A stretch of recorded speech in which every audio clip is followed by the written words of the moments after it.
नांदेडच्या गोदावरी नदीनं धोक्याची पातळी ओलांडली आहे। शहरात पाणी शिरलंय। नवघाट ओसरणी जोडणारा पूल पाण्याखाली गेलाय। विष्णुपुरी प्रकल्पातून 2,98,000 क्युसेकनं गोदावरी नदीपात्रात विसर्ग सुरू झालाय। कालपासून सुरू असलेल्या जोरदार पावसामुळे नांदेड जिल्ह्यातील नदी नाल्यांना मोठा पूर आलाय। आता मी नांदेड शहरालगत वाहणाऱ्या गोदावरी नदीपात्राच्या पुलावर आहे। आपण बघतोय गोदावरी नदी जी आहे ते अशा पद्धतीनं रुद्ररूप धारण करून वाहताना आपल्याला पाहायला मिळते। खरं तर विष्णुपुरी प्रकल्पाचे तब्बल 16 दरवाजे उघडण्यात आलेत आणि या प्रकल्पातून जे आहे ते गोदावरी नदीपात्रात 2,98,000 क्युसेक्स वेगानं पाण्याचा विसर्ग सुरू आहे। त्यामुळे गोदावरी नदीपात्री जे आहे ते धोक्याची पातळी ओलांडून आपल्याला वाहताना पाहायला मिळते। आपण बघतो या बाजूला नागरी वस्ती आहे, अनेकांच्या घरात पाणी शिरले। आपण जर अजून या बाजूला बघितलं तर हे शनी मंदिर आहे। गेल्या कित्येक वर्षापासून जे आहे ते शनी मंदिर पाण्याखाली गेलं नव्हतं, मात्र ज्या पद्धतीनं जोरदार पाऊस झाला त्यामुळे जे ते शनी मंदिर संपूर्णपणे पाण्याखाली गेलं चित्र आपल्याला पाहायला मिळतं आणि या दृश्यावरून जे आहे ते आपल्याला या सगळ्या पुराचा अंदाज येतोय। कॅमेरा पर्सन अनिकेत दहातोंडेसह ज्ञानेश्वर लोंढे, TV9 मराठी, नांदेड। छत्रपती संभाजीनगर शहरातील MIDCला पावसाचा फटका बसलाय। MIDCतील कंपन्यांमध्ये पावसाचं पाणी शिरलंय। MIDCतील हिमालया आईस फॅक्टरीत पावसाचं पाणी शिरलंय। फॅक्टरीत पावसाचं पाणी शिरल्यानं कंपनीचं मोठं नुकसान झालंय। छत्रपती संभाजीनगर शहरात झालेल्या मुसळधार पावसाचा फटका छत्रपती संभाजीनगर शहरातल्या वाळूज MIDCलाही मोठ्या प्रमाणात बसलेला आहे। वाळूज MIDCतल्या अनेक कंपन्यांमध्ये पाणी घुसलेलं आहे। मी सध्या हिमालया आईस फॅक्टरीमध्ये आहे। आपण बघू शकता की इथे सगळीकडे कंपनीमध्ये पाणी झाल्याचं पाहायला मिळत आहे। काही उद्योजक आपल्यासोबत आहेत, आपण त्यांच्यासोबत बोलणार आहोत। काय सांगाल तुम्ही, काय परिस्थिती कशी निर्माण झाली? सकाळी 6-6:30 वाजता इथे खूप पाणी जमा झालं होतं आणि त्याच्यानंतरही आम्ही प्रत्येक वेळेस फोन केला होता, पण आत्ताच थोडा वेळ पूर्वी 1-2 सर आले होते, त्यांनी बघून गेले होते आणि त्यांनी सांगितले आता की संध्याकाळपर्यंत ते आम्हाला सगळं क्लिअर करून देणार आहे। कॅमेरामन संतोष बरोबर दत्ता कानवटे, TV9 मराठी, छत्रपती संभाजीनगर। छत्रपती संभाजीनगरच्या कन्नड तालुक्यातील शिवना टाकळी बंधारा ओसंडून वाहू लागलाय। शिवना नदी सुद्धा दुथडी भरून वाहतेय। नदीकाठच्या गावांना सतर्कतेचा इशारा देण्यात आलाय।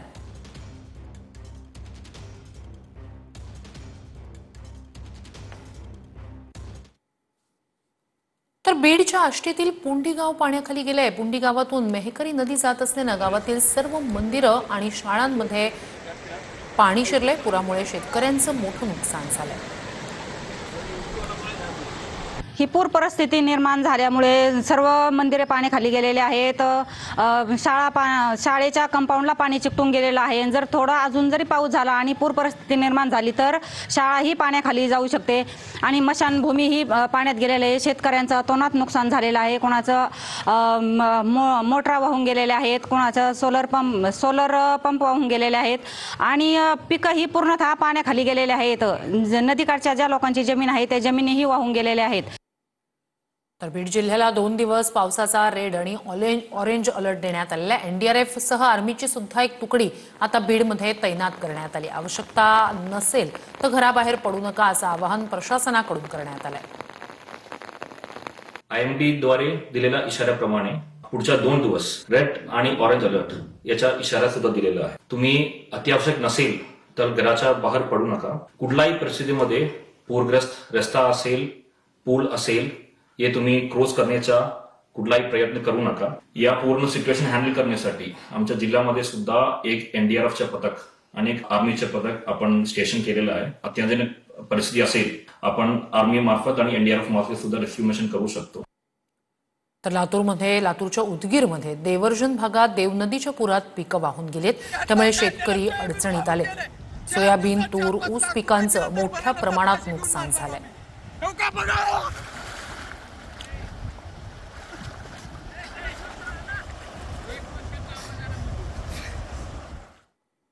तर लातूरच्या ग्रामीण भागातील अनेक रस्ते वाहून गेलेले आहेत। 40 पेक्षा जास्त ग्रामीण भागातील रस्ते पुरामुळे वाहून गेले आहेत, त्यामुळे मोठा फटका अनेक गावांना याचा वाहतुकीच्या दृष्टीने बसलेला आहे। तर अनेक ठिकाणी पुलांची पडझड झाली आहे।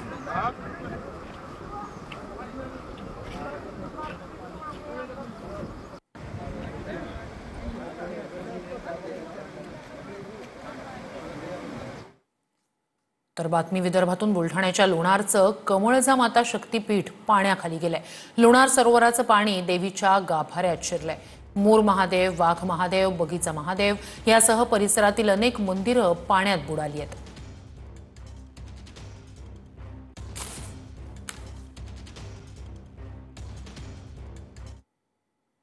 तर एकंदरीतच राज्याच्या अनेक भागांना पावसानं चांगल्याच झोडपून काढलं. अहिल्यानगरमध्ये अगदी दसऱ्याच्या तोंडावर हाताशी आलेलं पीक पाण्याखाली गेलंय.